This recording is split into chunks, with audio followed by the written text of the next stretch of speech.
간손미, 어정쩡함의 대명사로 알려진 이 세 인물은 각각 간홍, 손건, 미축의 앞글자를 따 만든 용어입니다. 침착맨 님도 간손미라고 하긴 했지만 이 정도로 이름이 남은 것은 능력이 있는 인물들이다 라고 표현했으며, 연희에서 사마위도 간손미로는 큰 일을 도모할 수 없다 라고 했지만 실상은 행정 능력을 가진 인물들만으로는 큰 일을 도모할 수 없다는 의미가 강하므로 그들의 행정 능력만큼은 인정한 것이 아닐까 합니다. 그만큼 간손미는 많은 부분에서 그 능력을 인정받기도, 또 애매함의 대명사격으로 까이기도 합니다. 오늘은 애매함의 대명사 간홍, 손건, 미축 이 세 인물을 알아보겠습니다. 보시기 전에 좋아요, 구독 한 번씩만 눌러주시면 감사하겠습니다. 간홍의 자는 헌화로 탁군 사람입니다. 즉 유비와 동형이며, 이런 기록으로 보아 관우 장비를 만나기 이전 혹은 비슷한 시기에 만나서 같이 돌아다닌 것으로 보이죠. 이후 기록은 형주에 이르렀을 때인데, 이런 기록으로 보면 말동무가 주 역할 중 하나였던 것으로 보입니다. 이후로는 익주 기록인데 유장이 간홍을 보고 매우 아꼈다는 기록으로 유장도 알 수 있을 정도로 능력이 있었던 게 아닐까 하고, 후일 다시 간홍이 항복 종용사자로 왔을 때 이때의 감정 때문인지 간홍과 함께 항복하러 나왔다고 하죠. 다음 기록 중 재미있는 부분이 있는데, 이를 보면 마치 곽가나 법정, 방통과 비슷한 류의 평인데 아마도 유비와의 협객 시절부터 같이 있었으니 그런 호방함, 협객심 같은 것도 있지 않았을까 합니다. 다음 기록에서는 유비가 금주령을 내렸을 당시 어떤 관리가 술을 빚는 도구를 가지고 있는 집을 수색해 찾아내서 같은 형벌을 내리려 하자 유비와 간홍이 이를 살펴보러 왔는데 한 남녀가 지나갑니다. 이를 보고 간홍이 쟤네 간통했는데 왜 안 잡으시죠? 라고 황당한 이야기를 하자 유비가 네가 그걸 어찌하냐 했죠. 그러자 간홍이 간통의 도구가 있지 않습니까? 라고 하니 유비가 웃으며 술 빚는 도구를 가진 자를 용서했다고 합니다. 즉 대부분의 간홍의 말솜씨가 이와 같은 풍자류의 말투였다고 하니 유비가 직설적으로 말하면 잘 안 듣고 약간 비유해서 말하는 걸 좋아하는 류로 보이는 기록이 꽤 있음에 간홍은 유비와 아주 잘 맞는 말동무가 아니었을까 합니다. 손건의 자는 공으로 북해군 사람입니다. 유비가 서주를 다스릴 당시 유비의 부름에 와서 종사가 되었다고 하며 이후 유비를 수종하며 같이 개고생한 걸로 보입니다. 유비가 조조 통수 때리고 손건을 원소에게, 형주로 갈 당시에는 손건, 미축을 유표에게 사신으로 보내 뜻을 모두 이뤘다고 하니 훌륭한 외교사자로 적합한 인물이었던 걸로 보이죠. 기록 중 유표가 원상에게 형제간의 분란을 걱정하며 설득하기를, 이런 기록이 있는데 유비와 의논하는 것은 당연한 수순이었지만 손건이 여기에 껴있다는 것은 국가 정세 파악이나 여러 큰 그림에서도 꽤나 유능한 인물이 아니었나 싶습니다. 이후 익주 평정 후 종사 중랑 병충장군이 되었고, 예우는 미축 다음 간홍 등과 같이 하였으며 얼마 뒤에 죽었다고 합니다. 미축의 자는 자중이며 동해군 구현 사람입니다. 조상 대대로 재산을 늘려 하인과 노비가 1만 명이고 재산은 엄청나게 많았다라는 기록으로 보아 그냥 부자도 아니고 말도 안 되는 부자였다고 보이죠. 후일 도겸이 불러서 별가 종사로 관직을 시작하고, 도겸 사후 유비가 서주를 다스릴 때 유비를 영접했다고 합니다. 196년 여포가 하비를 습격해서 유비의 처자식을 붙잡자 유비는 광릉의 해서 지역에서 임시 거주합니다. 이때 미축은 누이를 부인으로 들이고 노객 2000명과 재물을 풀어 군자금으로 쓰도록 했다고 하죠. 이 원조가 유비에겐 굉장히 큰 도움이 되어 다시 일어날 수 있게 되었다고 합니다. 그리고 이후 조조가 미축을 영군태수로, 미방을 팽성상으로 삼았는데 둘 다 관직을 버리고 유비를 따라간 것으로 유명합니다. 형주에서는 손건과 함께 유표에게 사신으로 가서 이야기를 먼저 마치고 좌장군 종사 중랑이 되며, 이후 형주 평정 후에는 안한장군으로 삼고 군사와 장군의 위에 두었다고 하니 군사는 제갈량, 장군은 관우, 장비 등과 같은 인물을 말하는 것으로 보이기에 유비 다음가는 2인자 자리에 있었다고 보면 되지 않나 합니다. 미축은 온화한 용모와 도누하고 고상하였지만 문장은 빼어나지 않았다는 기록을 본다면 인간성이 좋은 상인 출신이나 배움이 짧았던 게 아닌가 싶습니다.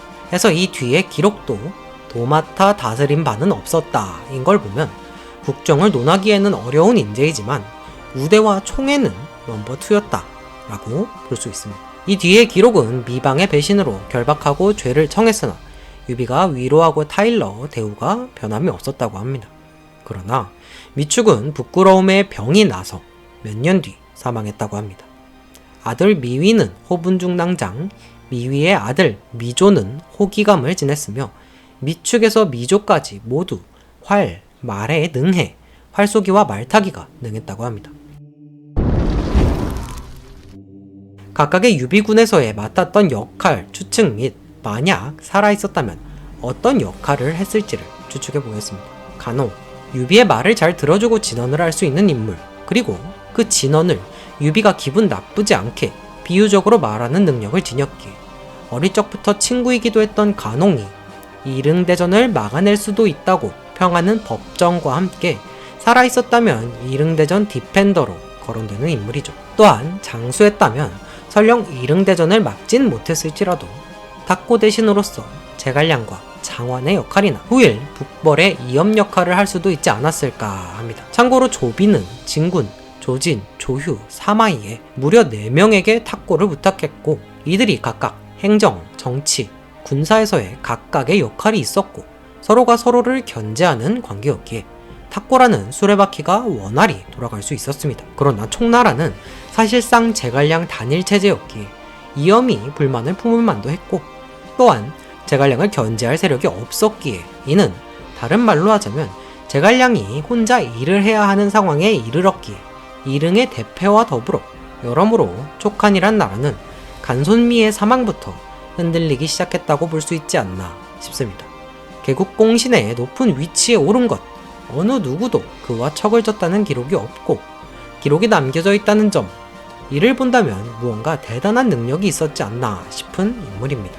여담으로 손관과 같은 예우를 받았다는 것을 본다면 국제정세에 일가견이 있거나 말발이 뛰어난 사자로서 자주 활용되지 않았을까.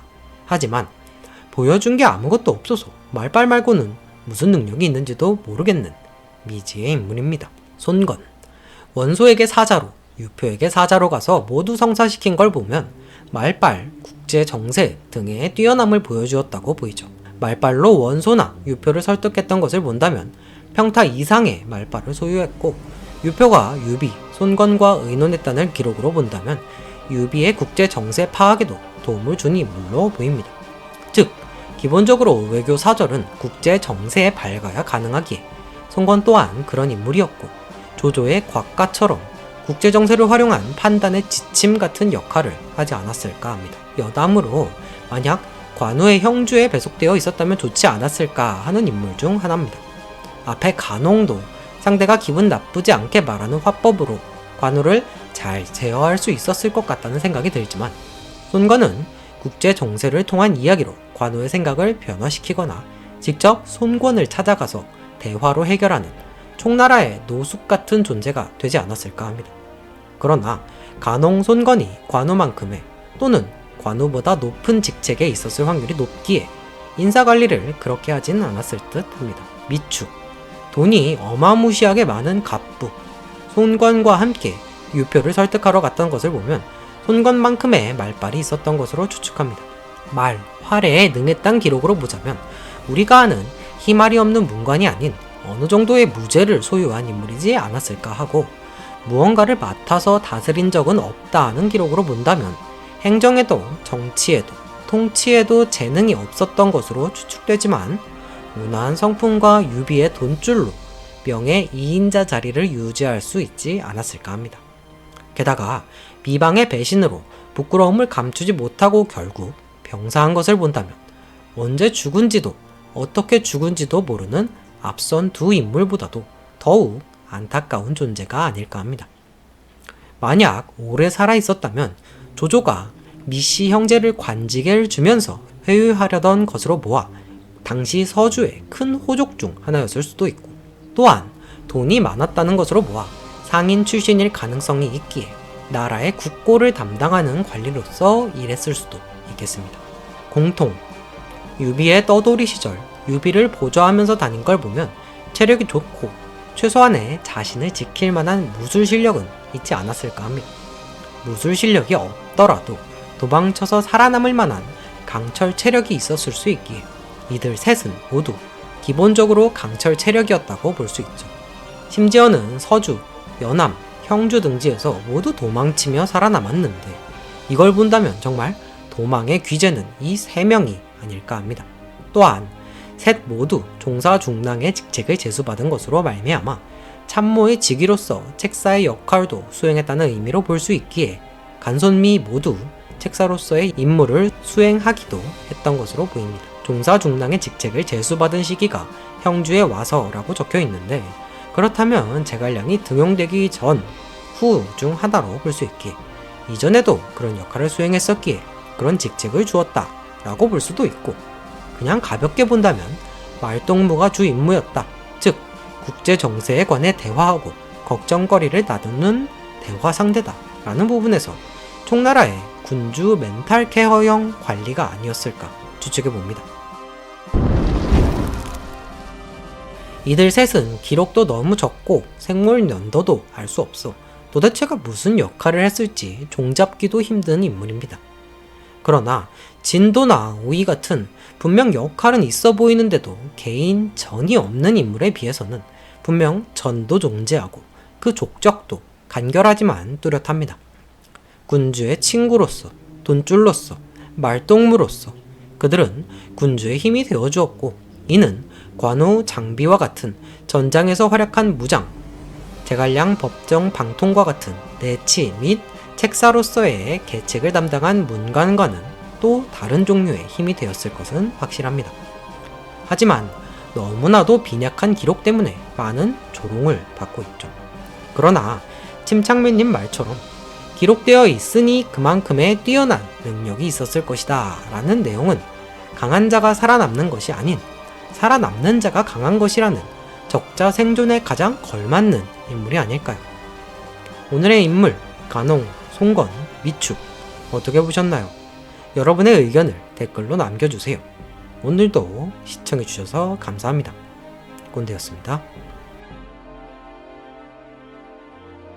조태꿀 조태꿀 조태꿀 조태꿀 조태꿀 조태꿀